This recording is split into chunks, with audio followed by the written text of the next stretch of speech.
ali nyumba mwanu anthu amene mumatsimikiza chidani pa iwo tsiku lina mudzachita manyazi ali pa malo ofunika achite ziganizo zokhudza moyo wanu. Ndifake muyankhule ndi wana ndi adzukulu azichepetsa kuchita zidani, azikonda kukhululuka. Ndipo chimene Yesu akuchita akuti pamtanda ndili muululu ndili kuonetsera nonsenu kuti kukhululuka sikuyenera kuchitike chifukwa chakuti mtima watsika. Ayi, koma pakati pa zowawa khululukani kuti mukhale wamkulu, musalandire timphotho ting'ono. Amen. And anthu amene makhululukira asadakupempheni amazunzika, amawonda, amakhala ndi chikumbutima chowatsutsa, amacheuka fukwa amata mwina adzachita kanthu. Muone azimayi amene sadzudzumuka kwambiri ndi mwamuna wa vibwezi, olo kuiwana foni yukuimbidwa mchibwezi, olo kupeza ma message amantenga foni yonkupereka kwa abambo wose chilo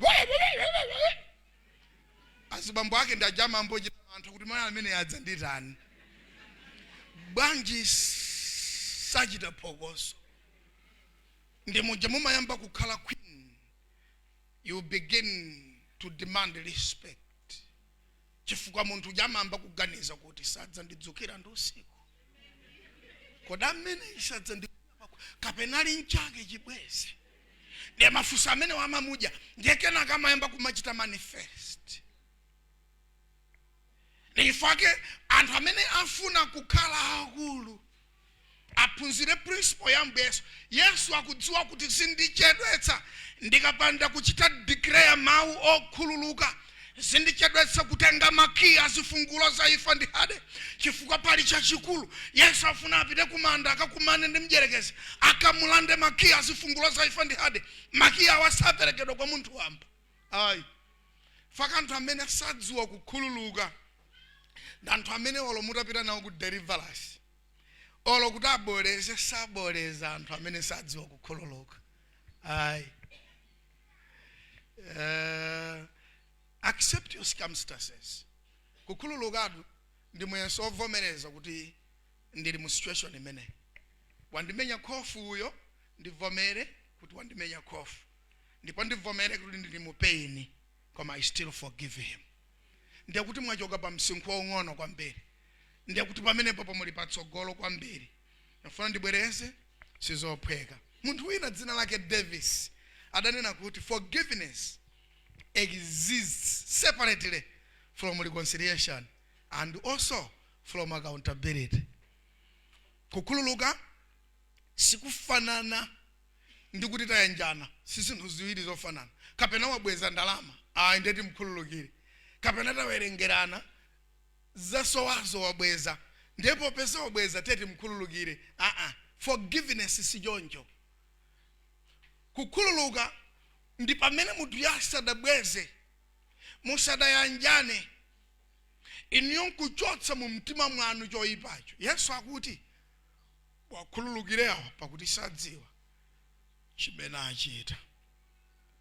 Ndimafuna nene mawu yawo kuti kupsa mtima kumakuchititsani kukhala wamng'ono. Anger makes you smaller. So tili anthu amene adangokula thupi kokha chifukwa choti ali ndi chisomo chokhala ndi thupi lalikulu, chimunthu chonenepa chachikulu koma wamng'ono, chifukwa amakwiya koopsa. Amakwiya koopsa. Ngati muli ndi mzimu umenewo okwiya koopsa, mudzakhala wamng'ono ngakhale mutakhala managing director.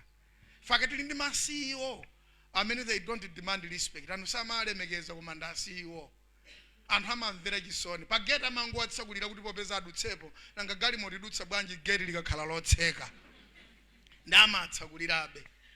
CEO koma wang'ono kwambiri. Mpaka anthu apaka mpani pamatuma kumano makambirana zikulu.